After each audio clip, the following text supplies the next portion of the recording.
বিসমিল্লাহির রহমানির রহিম। সবাইকে জানাচ্ছি জুলাই গণ অভ্যুত্থানের প্রথম ৩২টা বার্ষিকীর বিপ্লবী শুভেচ্ছা। গত বছরের ৩ আগস্ট স্বৈরাচারী শেখ হাসিনাকে এবং আওয়ামী লীগ সরকারকে কেন্দ্র করে উপলক্ষ করে একটি কবিতা লিখেছিলাম। আজকে এই কবিতাটি আপনাদের সামনে উপস্থাপন করতে যাচ্ছি। কবিতাটির নাম ছিল স্বৈরাচারী শকুন।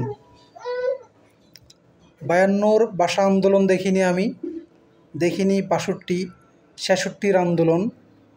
৭১-এর মহান মুক্তিযুদ্ধ দেখিনি আমি, দেখিনি ৯০-এর গণ অভ্যুত্থান। আমি দেখেছি কেবল রক্তাক্ত জুলাই মেসাকার ২০২৪। সারা বাংলার আকাশে বাতাসে সাউন্ড গ্রেনেড, টিয়ারশেল, গুলি বারুদের গন্ধ, উপরে হেলিকপ্টার, নিচে সমরাস্ত্র সজ্জিত যান। উত্তাল রাজপথ গগন বিদারী স্লোগানে কাঁপছে, আমার ভাই মরল কেন, জবাব চাই, বিচার চাই। বাধা দিলে বাঁধবে লড়াই, বয়ে চলেছে ছাত্র জনতার মুক্তির উত্তাল মিছিল। দেখেছি আমি সারা বাংলায় বাম্পার ফসল উৎপাদনে সার প্রয়োগের মতো ব্রাশ ফায়ার করে ছাত্র জনতার বুকে মৃত্যুর চাষ করতে। সারি সারি লাশ, লাশের পরে লাশ, লাশের স্তূপ।